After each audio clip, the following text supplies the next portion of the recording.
Okay, so we have been talking about, the impact of colonization. We've understood the way the feuds have been caused, all right? Now, what a very important thing that I'm going to consider right now is the reason why there is so much conflict. Another reason why there's so much conflict, why there's so much intertribal hate, why people can't get along in Africa.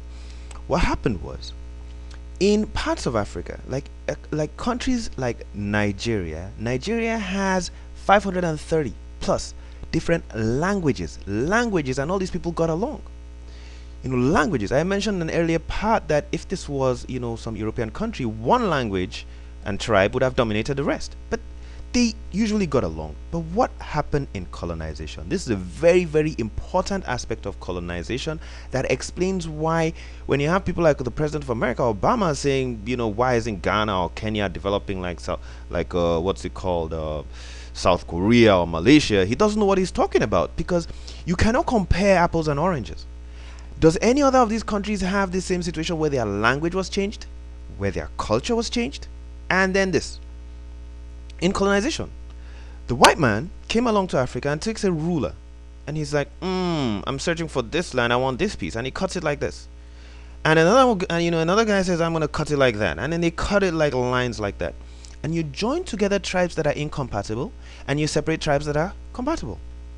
That's absolute chaos. Do we have such examples in Malaysia, in Japan, in India, in what you call it, in South Korea? You can't find these examples anywhere else. The typical combination that what Africa has gone through, I commend Africa for moving progressively forward with what has been thrown at it. And then these people are forced to live together. This is a statement in what's it called? We must remember the European agreement that had carved up Africa into, this is globalissues.org, I'm sorry. We must remember that the European agreements that had carved up Africa into states paid little attention to cultural and ethnic boundaries, and ethnic groups had little opportunity or need to form political alliances or accommodations under repressive colonial rule. Think of countries such as Canada, which has been trying for hundreds of years with mixed success to accommodate only two linguistic groups, English and French. And you get an idea of the problems of African states with far greater cultural and linguistic divisions. This is Richard H. Robbins, Global Problems and Culture of Capitalism. You see, this website, globalissues.org, has a very, very brilliant article on the effects conflicts in Africa. And it explains the way these impact. The fact that it was a ruler that was used, and you cut and divide people and you join them. You join incompatible people and then you separate people. It's impossible. It doesn't work that way. People don't harmonize. It takes time for people to assimilate, for cultures to assimilate, to coexist in harmony. I'm not saying Africa has moved at a much rapid rate that should be commended.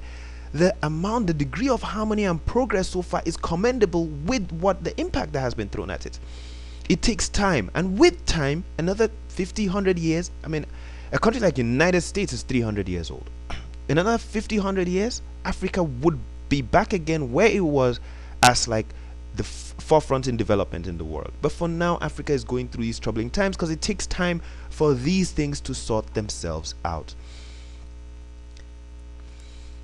Now, talking about the divisions that were made, there's a very, very important, sad thing that lets us understand the reason why we have peculiar conflicts in countries like Sudan, Kenya, and Nigeria.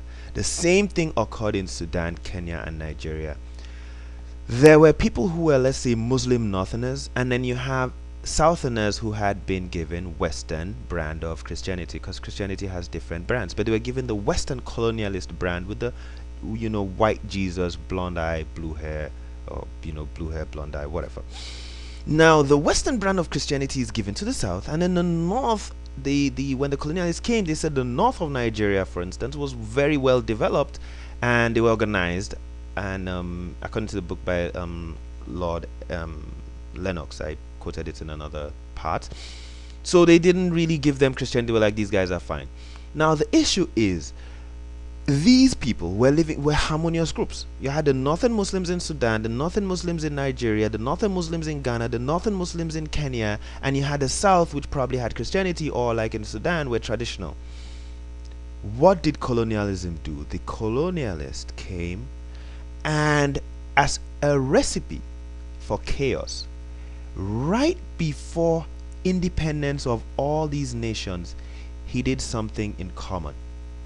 To all these four nations and more, a north predominantly Muslim region was combined, let's say a year shortly before independence, with a south polar division.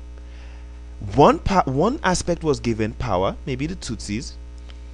One aspect was given power, and the other aspect had some other resource. And just before, instead of the colonialists leaving these people, having a north nation and a south nation, right before colonialism, boom, he smacks the two pieces together, north and south, get along, fix yourselves together. I don't care how you do it, though I know it is impossible. I'm giving you a recipe for disaster and chaos. That right there is the root of the chaos you have in Sudan today. It's the root of the chaos you had in Kenya some time ago. That right there is the root of the problem you have in Nigeria. Because these people never needed to be together. Anybody with common sense knows you don't divide, you don't join together a northern Muslim people with a southern Christian or traditional religion people. It don't make no kind of sense. It takes time for people to assimilate, for cultures to assimilate. This right there, apart from using rulers to divide countries into different segments, the joining together of highly polar, opposite poles like oil and water, right before independence, you smack them together, gum them together, and say, get along.